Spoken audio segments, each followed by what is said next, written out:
Welcome to another episode of Rock You Like a Hurricane Rana, presented by CuriousStereo.com. And it's just me, Owen, today, all by myself. Simon's having a well-earned break, just having a spell, living life, enjoying life, having a bit of a break away from me, the lucky man. But it's a different show, just a bit of a wrap-up for the past week, but also later in the show, I have two very special guests. They are the Untouchables. They are two members of TMDK, Marcius Pitt and Damian Slater. They are probably the best tag team in the country right now in professional wrestling. Probably even in the world. They're two incredible athletes. Two of my favourite wrestlers to take photos of and to just to watch in general. And we're going to have a chat about music, heavy music, just music in general, wrestling, what they've been doing, and just having a grand old time. But before then, I've been a very busy boy. Simon has been a very busy boy. And during last week I went to two awesome shows. Simon went to one as well. First up, I went and was lucky enough to take photos at Steel Panther's Sunset Strip live show at the Forum on Tuesday, and it was fucking incredible. They are one of my favourite bands to see live. Definitely not one of my favourite bands in general. Like, that whole sex, boobs, and all that kind of thing gimmick, it does get a little bit too long in the tooth sometimes, but they are one of the tightest live bands I've ever seen. I've seen them about 3 or 4 times now, but I was very, very lucky enough to take photos of them. They've been one of those bands I've wanted to shoot for ages, but never had the opportunity up until this time around, and they were incredible. They played 2 sets. I think it's the first time they've been doing a double set format of this show. No, they've been doing it overseas as just one whole set mix and just a bit of mix and match, but they did an hour of Steel Panther songs, all the ones you know, Asian Hooker, Going in the Back Door, Eyes of the Panther, Just Like Tiger Woods, Girl from Oklahoma, all the ones that you know, all the ones that you love. And it was heaps of fun. Like, I was lucky. I took photos during the first part of that set, and it was awesome. They were everything you'd expect, playing up for the cameras and just putting on an absolutely awesome show. But the reason I really wanted to go to this show was a really awesome cover set that they did. They played an hour of fantastic glam metal covers. Scorpions, Motley Crue, Van Halen. They even chucked in some Ozzy Osbourne and some AC/DC in there. Whitesnake. They played all the bands you'd think would be part of an 80s metal cover set, and it was honestly one of the most enjoyable hours of live music I think I've ever witnessed. And I'm not even just saying it because it was songs I love, but that was so good, and the crowd was losing their mind over every song that Steel Panther had played, and it was just fucking awesome. Like, just absolutely awesome. Had the best time. So thanks as always to Curious Stereo for sending me along to that. But and yeah, on Friday night, Simon and I went along to Max Watts in Melbourne with our good friend and ex-guest of Rock You Like a Hurricane Rana, Tamarch. He was our Motley Crue expert on our Motley Crue special episode. 3 of us went along to Max Watts to see glam metal legends, hard rock legends, LA Guns. LA Guns being I guess they were the starting point of Guns N' Roses. If you know your glam metal and Hollywood rock and roll family tree very well, it was started off as LA Guns, went into Hollywood Rose, and then Guns N' Roses being Axl Rose on vocals, Tracy Guns on guitar, and that kind of didn't last for long with Tracy Guns in the Guns N' Roses band, but then went back to LA Guns, and LA Guns forged their own legacy, and they were fantastic. But before I get onto them, they had some great support bands. We got there just in time to see 8 Ball Junkies. They're a rock and roll, like they call themselves, supercharged rock and roll band from Sydney, and they were absolutely awesome. The vocalist was, I've never seen this band, never heard this band. The vocalist was just awesome, like absolute proper frontman, how a frontman should be. dancing around the stage, moving to everything, getting the crowd pumped up, and his vocals were absolutely awesome. They were kind of like a half screamed, kind of half sung, very like Bon Scott-esque, but like on crack. But yeah, he was awesome. They were very good. I feel like the one thing that may have let him down was their guitarist.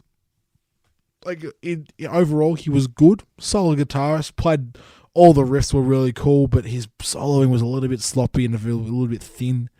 But overall, awesome. Like really cool band. So if you want to check those guys out, they're called 8 Ball Junkies from Sydney.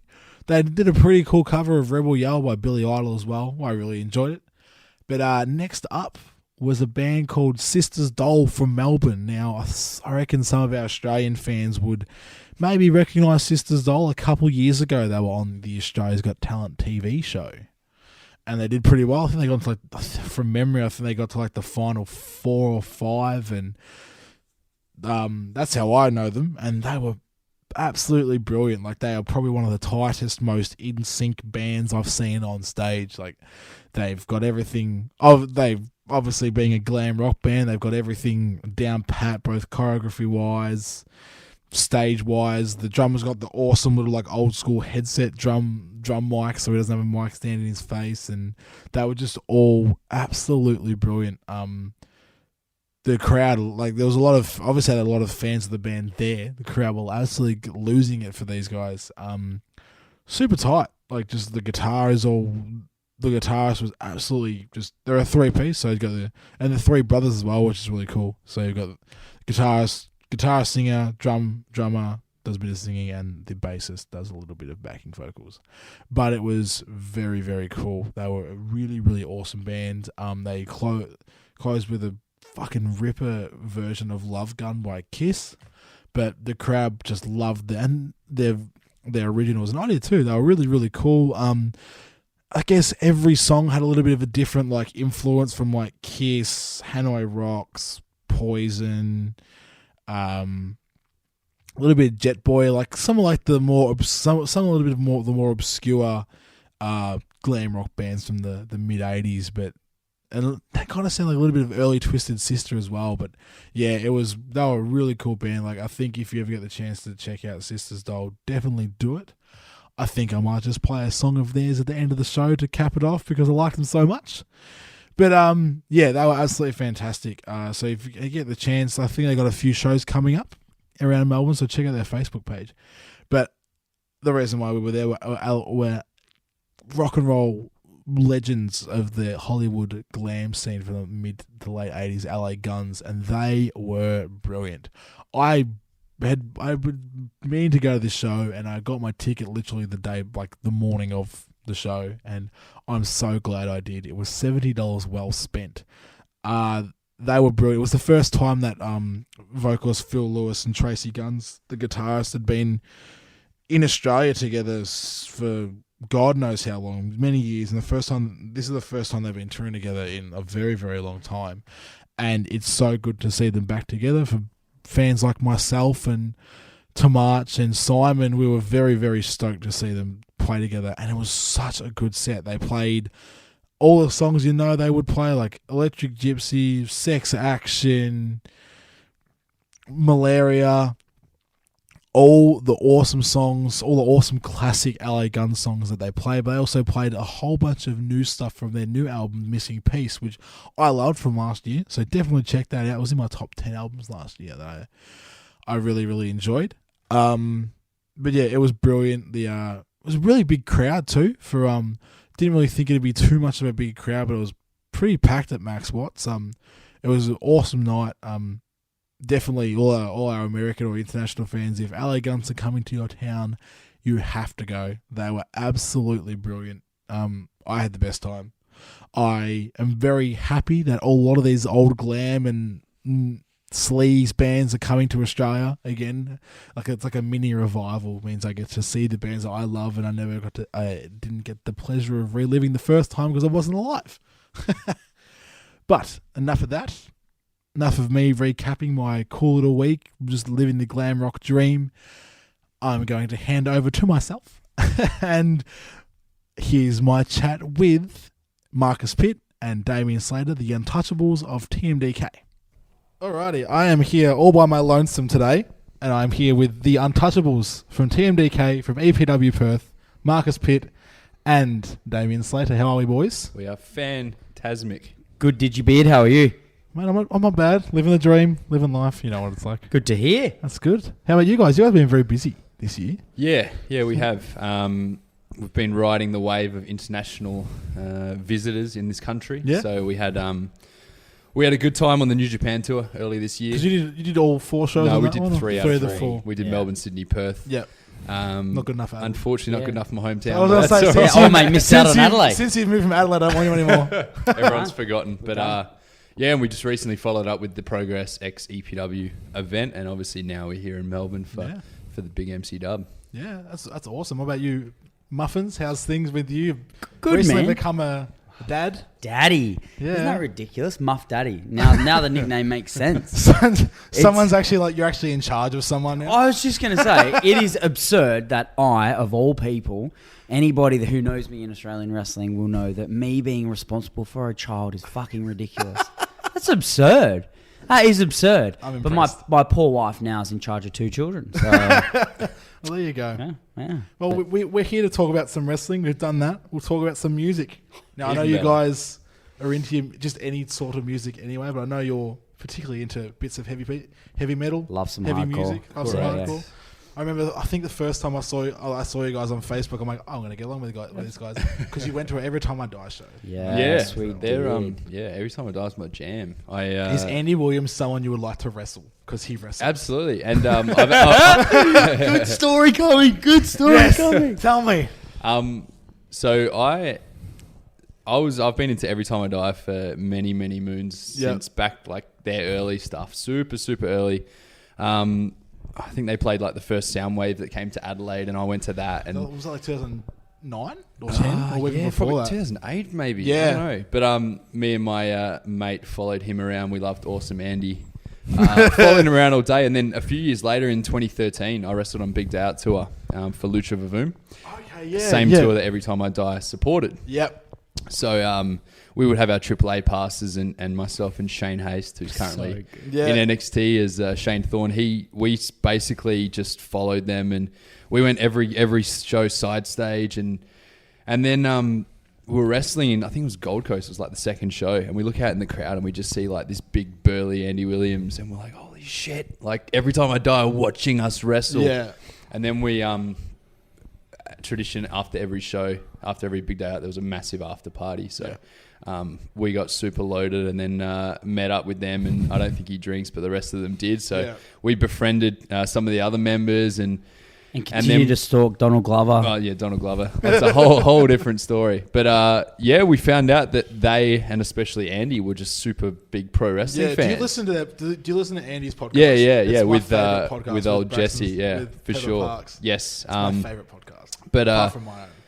so after, I don't know when it would have been after the Cruiserweight Classic, but I think he hit me up on Instagram. He messaged me, and I was like, "This is just stupid."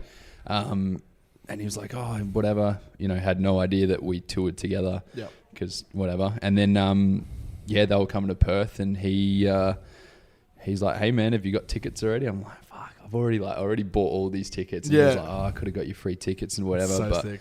not much of a story to it, but he's super cool. And obviously like he's 39, I think, and he's like 40 now, and he's only just started pro wrestling. It's crazy because I've met him as well. So last year I worked on the Unify Festival. Yes. Down in Gippsland, in country Victoria, and Josh Redbeard from AAA. I was working with him, and he was like, dude, he's like, you got to meet Andy, because like he did some tours with Every Time I Die in the States. So you got to meet Andy. So you guys will talk forever, and we literally just talked for actual hours Forever.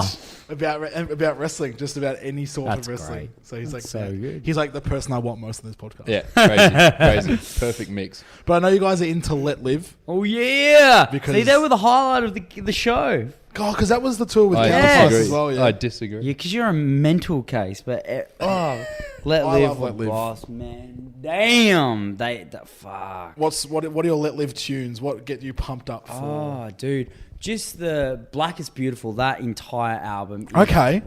ridiculous. See, I'm a fake history guy. Yeah, see, I like Fake History. Mother is a hell of a tune. Great tune. Especially live. Yeah. Gets I me in the feels. can imagine. Imagine seeing this big beady guy crying at a live concert. It's the norm. It's the norm these days. Nah, it's because I remember you guys put out a music video the other week, or the other month. Yeah, we did. Done by Yeah. Elliot Sexton. Yes. Yes. To the that was which Renegade 86. Renegade 86. Yeah. Is that the song? Yes, Yeah. it was. That was I'm very not as cool. big a fan as him, but I actually picked the song. Which is funny.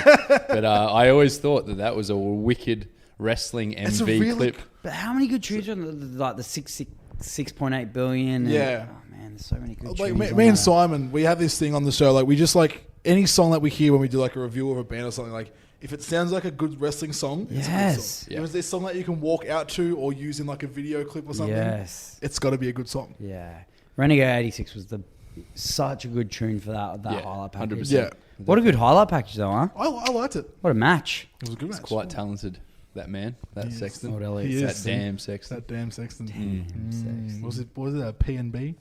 Yes, that was the old. That was the old. The old music video. Yeah, he made a Fergal Devitt MV. Yeah. Many years to a ago. Years Southern ago. song. Yeah, and that took off that MV back We in the actually- day. That when was he was on the huge. show, he mentioned it. Yeah. Like, there you go. Yeah, I still remember it. So what actually got you into heavier music or just music in general? Because that's the So- question I asked everyone. Yeah, cool. My story's kind of gone through phases. My first CD was Savage Garden when I was 8. I think it was one of my first as Oh, well. that was the bomb. And and then because of Savage Garden, I used to watch a lot of video hits. Yeah, Because of yeah. that, so I was like, I want to hear that song every Saturday or Sunday morning or whatever. And then Silverchair came on, and I was like, he's like yelling, and there's guitar. Got into Silverchair. I think I was 12 when I progressed into your Slipknot, your Korn. I saw the Freak on a Leash video with the bullet going through the air, and that I started like getting heavier as the better music videos came out. Yep. And then everyone at our school, like I was 13 in high school, and everyone was into like Dr. Dre and Snoop Dogg and stuff, and there was no one into metal at all. And around what year was that? That would have been 2000 when I was year 2000. I was 13, Yeah. and you're easily influenced by people, and you want to fit in. So I tried to get into hip hop, and I just couldn't. And then I met some friends through backyard wrestling who were into metal, like more metal, and they got me into In Flames. That just blew my mind. That was one of my gateway bands as well. Yeah, Only for the Week by In Flames, just like Come Clarity was like my album. Yeah. That was the album that I really got into. excellent. And so we used to go to like metal gigs every week. We were 14, 15, and there's nothing else to do. So we'd go to see all the local metal bands. I was going to say, from Adelaide, and being from Adelaide, I guess a couple years after that would have been like prime I Call the Prom Queen. That's what I was about to say. So Have you not seen his snake tattoos? Also, Yeah, I was man. going to bring them up. Like, they're definitely Prom Queen tattoos, aren't they? Yes, they are. So I was, I still remember I was in the computer lab in year 11. So this is like 2003. And my friend's got earphones in, and he's like, oh, I know you're into metal. Like, you got to listen to this, man. This is like, it's called hardcore, but it's like metal. And it's like this Adelaide band. And I listened to it, and I thought, yeah, they're all right. It's different. And it was Day of Contempt. And dude, yeah. he goes, man, they're playing soon, but I'll take you to a gig this weekend. Like, you'll love it. And I thought, yeah, whatever. I'll go see it. I just love live music. Yeah. So I went to this gig, and didn't know any of the bands. It's in this small little venue in Adelaide, but the place Which is venue? pumping. Fowler's Live. No, not Fowler. Sorry, Enigma Bar. Enigma Bar. Enigma Bar. Fowler's one of my favourite venues I've ever been to, but Enigma Bar is an absolute time. And like, I'm used to metal gigs, and everyone is like, well, looks like you, like bearded, like long hair, Looks like Digi. and I always felt a little bit like, I don't know, out of place because I couldn't grow a beard. And I was like 16, Still can't. and I walk into this venue, and everyone's got like extra small black tees on and like slicked hair. I'm like, And their this is jeans on. yeah. I'm like, this is like a little bit more like me. And then my mate's like, look, first band, like, you will love them, man. Like, this is their first show in Adelaide. Like, they're from New South Wales. You'll love them. And Parkway Drive, come on. Was Robbie Hart at the same gig? Because when we had Robbie Hart on the possibly. show, he mentioned a gig with Parkway, Prom Queen, and Evergreen Day of Terrace. Contempt. No, this was Evergreen Terrace Evergreen headlining. Terrace. I think it may have been the same show. Yeah, you possibly. Possibly. And Parkway, I bought 2 Parkway shirts, and then they're like, yeah, but this is the band you got to see, this Adelaide band. And like the Adelaide scene was pumping, and Prom Queen walk out, and like before the first note even hits, some dude runs up on stage and like head walks all the way to the back, and like I'm used to people like just pushing each other and like swinging their hair around and whatever, and I'm seeing like this dude runs up and does like a shooting star press into the crowd, and I'm just like, and like this circle just opens up and everyone's like doing like capoeira, and I'm like, this is fucking ridiculous. Yeah. Ever since that moment, I just like converted to like hardcore punk. Like that's sick. And yeah, the shitty Prom Queen tats were I got that was like I was like, as soon as I turned 18, I'm like, my mate's like, oh my cousin's from America. She's a tattoo artist. And she'll give you like heaps of discount. We'll just do it in my backyard. I'm like, fuck yeah. And so the next, like later that day, I'm like, all right, sweet. 4 hours later, I got Prom Queen. I remember the first time I saw them, I'm like, are they Prom Queen tattoos? I'm like, yes. It's yes, fantastic. They are. See, Songs for the Recently Deceased is one of my favourite albums still. It's a good album. I'm more partial to the Crafter era. I'm more When Good One Means Forever. See, me and my brother, we have like the Parkway Prom Queen split EP that you can't find anywhere. Yeah, the original. It's a lot of bit of swallowing razor blades. Yeah, man. We've been offered a lot of money for it. We're like, no, we're good. Wow. Yeah, awesome. Yeah. Wow. Because like you can't find it anywhere. I think there's only like maybe 500 copies ever made. On CD. Yep. So yeah, it's exactly. like my prized possessions. No, it's they were the glory days, man. Yeah, absolutely. What about you, Muffins? I think it was 1995, so I was like 8. You're old. And I know. You're real. I was born in both 1995. Fuck you. I hate you. Fuck this motherfucker. So I remember I was down in Albany at my auntie's house, and I was in my cousin's, like hanging out with my cousin, and he was playing this music, and I was like, man, this is pretty cool. What is it? He goes, oh, yeah. It's not too bad, but you can have it. And he passes me this album, and it's America's Least Wanted by Ugly Kid Joe. Okay. And I was like, damn. That's more my style. That's like more like the man. glam And hard I was rock style. That's my like, shit. what is this? That's awesome. And I think the first song he played me was Cats in the Cradle. Yeah. And I was like, this is fuck, what is this shit? And then I remember like Neighbour and stuff. That album I fucking played for... I would have played it 1 million times. Yeah. Like that was the first album that introduced me to like heavier music. But at the same time, my cousin was like banging out X-Nay on the Hombre as well at the same time. Yeah. And so he massively got me into the Offspring. I was a huge Offspring fan for years. Like, especially in my earlier days, like I was constantly like, I think for a good 2 years, I looked for the original Offspring album. For a good 2 years. Yeah. No CD stores had it. No. I remember like going... that's one from like 1989. Yeah. And it's like that really weird... I remember the album cover was like a really weird, like fucking frail, skeleton-y sort of fucking odd human being on the front. Like Jennifer Lost the War and stuff. And it 6 songs. Bizarre. Yeah. But like, and I mean... Yeah, I mean that first album's cool, but I thought like Ignition was where it's at, and then just from there it fucking went up. Like I remember the very first Offspring gig I went to, I think it would have been 10 or 11, and I remember Offspring were playing, and Chester was, I think they were singing "Gone Away."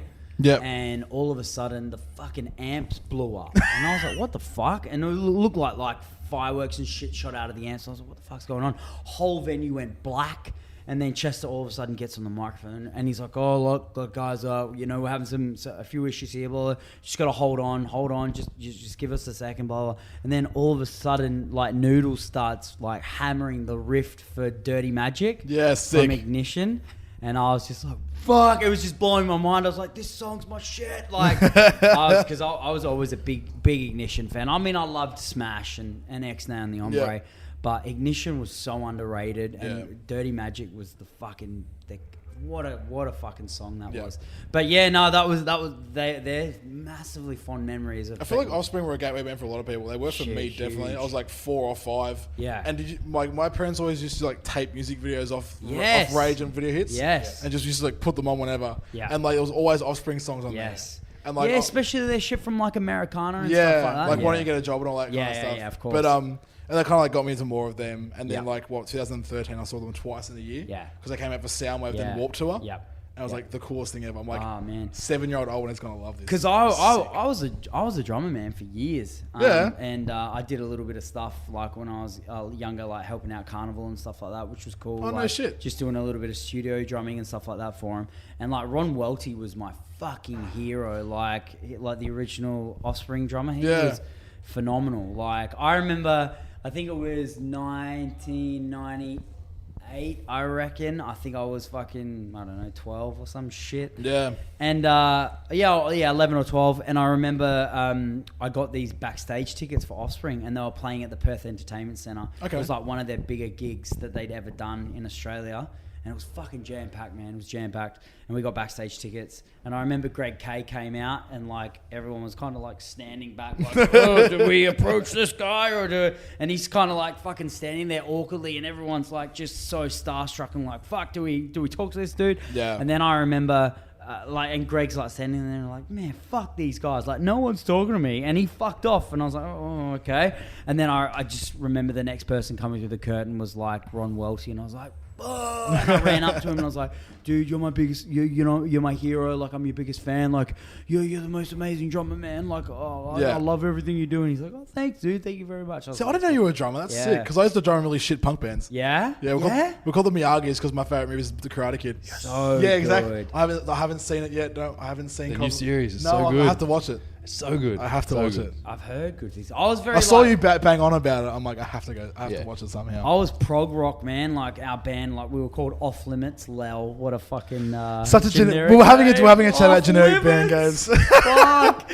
And we were very prog rock, and then at times a little Silverchairish and stuff. But it was good. Like I was pretty adaptable and stuff in terms of my drumming styles. Like I could drum most things. Yeah, dope. And I was obsessed with just tabs. Like I used to like print fucking countless tabs out. My parents used to grill me because I used to fucking run their ink cartridges down to like just to nothing. put on drum music. And they're like, "What are you fucking doing?" And I was like, just printing pages of tabs. Yeah, that's sick. I used to play every day, man, for fucking hours. I used to have a Pearl Export Series kit.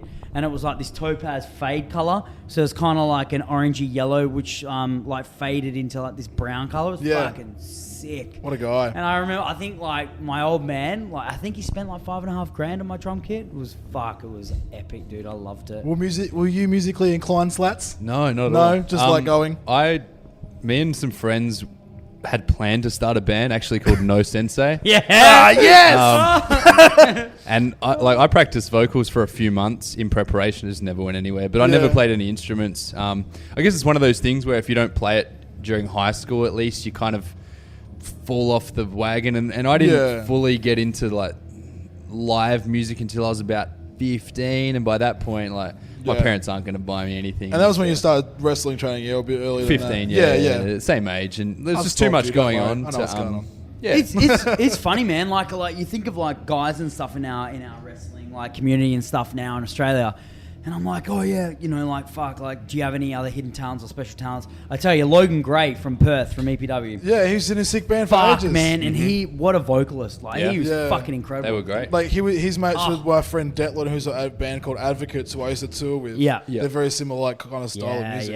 Yeah. So. He sang for Moments or a Perth hardcore fucking incredible. Band. Like my wife fucking hates hardcore music, just doesn't like it at all. But I remember her saying to her, I was like, Chips has got a gig on, like let's go, let's go. And she was super keen, and even she was like, man, he is fucking good. Like she was well impressed. That's dope. He's unreal. And like, then you got like guys like, because David Storm, he just like listens to like all the good shit from like the 90s.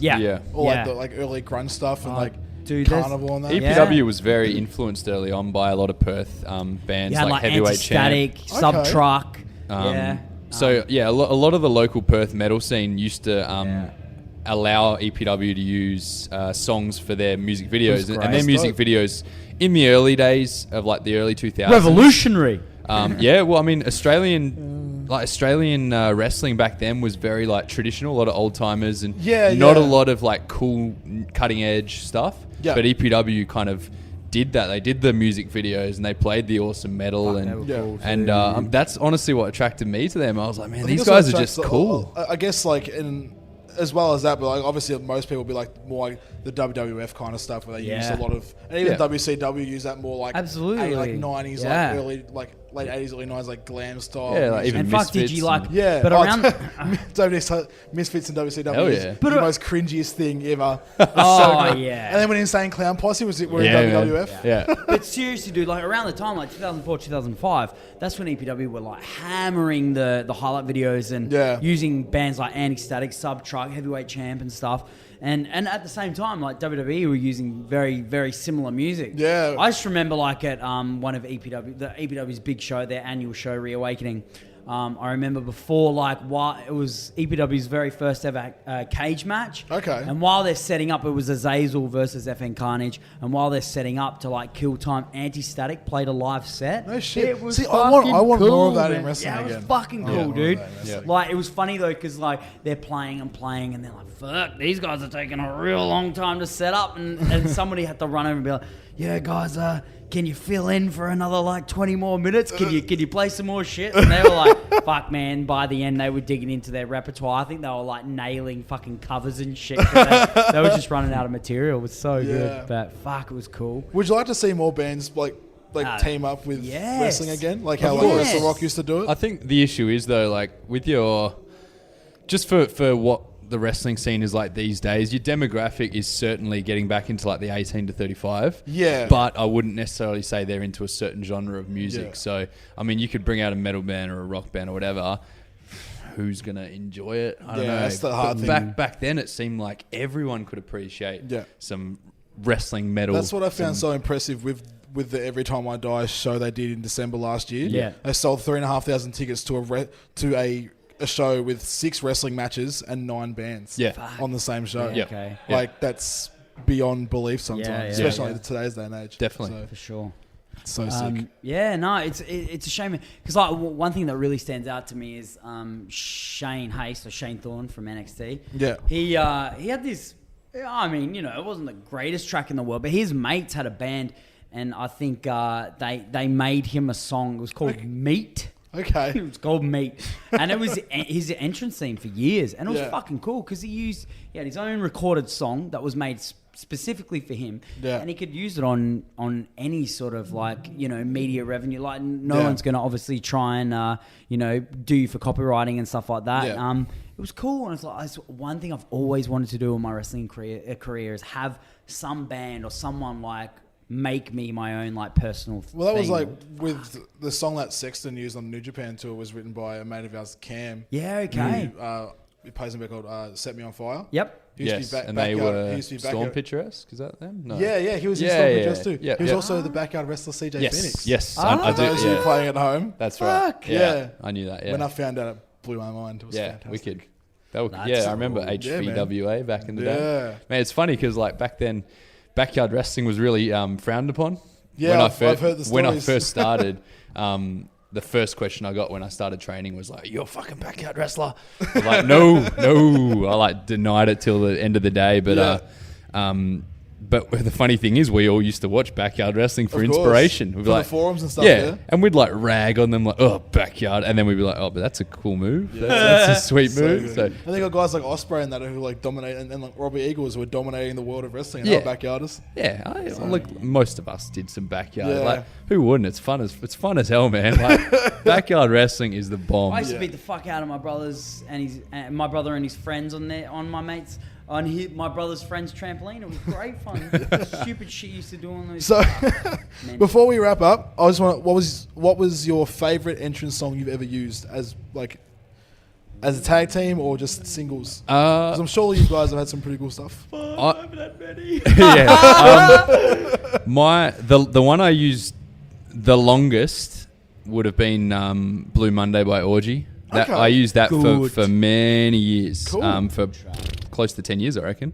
Yeah. And that was definitely one of my favorites. Awesome. I feel like I outgrew it, but yeah, that'd be my pick for sure. Fuck yeah. What about you, Muffins? Fuck, man, I don't know if you could call like my themes very fucking exciting. I think I used Undead by Hollywood Undead for it would have been close to 10 years. Wow. I only just That's a band I haven't stopped heard for finishing. ages. Yeah. It was for 8 years, and I think it was just a song that just suited me to a T. I actually really like our current Yeah, I was going theme. to say, what's your current one that you guys walk out? Motionless in White, Final Dictum. Oh, good choice. It's just It's different. different. I'm always looking for what's not being used. Yep. So there was a period everyone. where everyone used metal, and I kind of went to something more hip hoppy and started using a bit of Childish Gambino. Yeah. No, And then everyone uses now hip-hop. everyone's kind of going hip hop, so I went with something a bit more electronic and Metal. I'm always looking for something different. So I Stand like out our theme. somehow. I like our theme. Motionless in White seem to be bringing back that industrial sound, which is Yes. kind of cool. So. And I was always a huge Orgy fan growing up. Motionless in White kind of, they have that industrial feel, but they still kind of have the hint of like Bleeding Through and all those kind of Yeah, bands. it's So sick. they're a good mix, I find. Fantastic. Well, boys, thank you so much for joining me. Thank you for having us, brother. Not a problem. No worries. And there we have my very fun chat with Marcius Pitt and Damian Slater, the Untouchables from TMDK, two fantastic guys, great friends of mine, and also just killer dudes. We just chatted about music, some wrestling, lots of metal, how Slats grew up in the fantastic Adelaide hardcore scene of the mid-thousands. So hopefully you enjoyed that chat, and hopefully one day we might get to see that Damian Slater versus Andy Williams from Every Time I Die wrestling match. I'd pay good money to see that one. Anyway, thank you very much for joining me, just me, on this episode of Rock You Like a Hurricane Rana. Please feel free to subscribe to us on iTunes, give us a rating, give us a 5-star review, because the more of those you give us, the more our little show gets pushed out to the world. Follow us on Twitter at Ryla Podcast, on Facebook at Rock You Like a Hurricane Rana. And as promised earlier in the show, I did say I was going to play a Sisters Doll song to finish the show out. So here is the song that I liked most from their set on Friday night with LA Guns. This is a song Strut from their latest album, All Dolled Up. Fantastic listen, so get on to that. So here it is, Strut by Sisters Doll. We will see you next week when Simon is back in the studio with me as we rock you like a Hurricane Rana.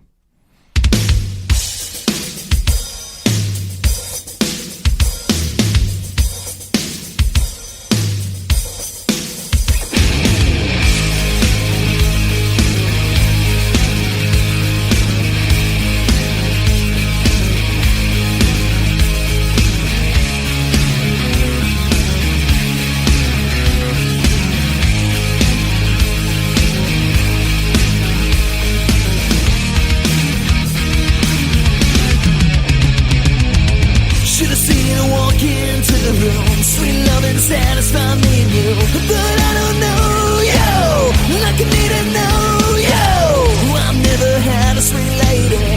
Your candy would taste like honey. You gotta talk, show me your walk. Come a little honey, what you got? Come and show me yours.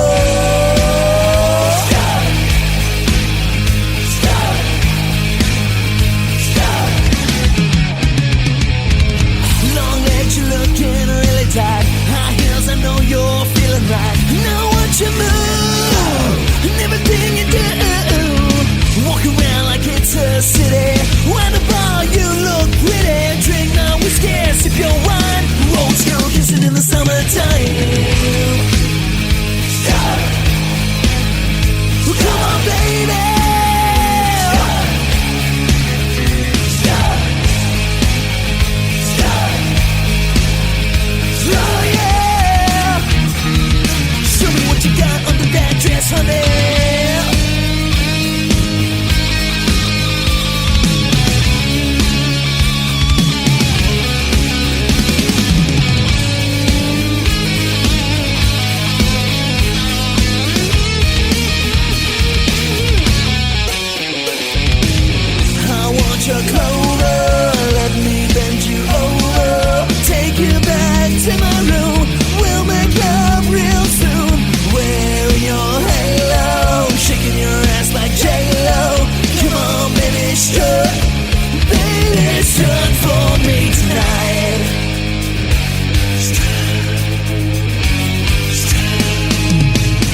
I love to watch you struggle.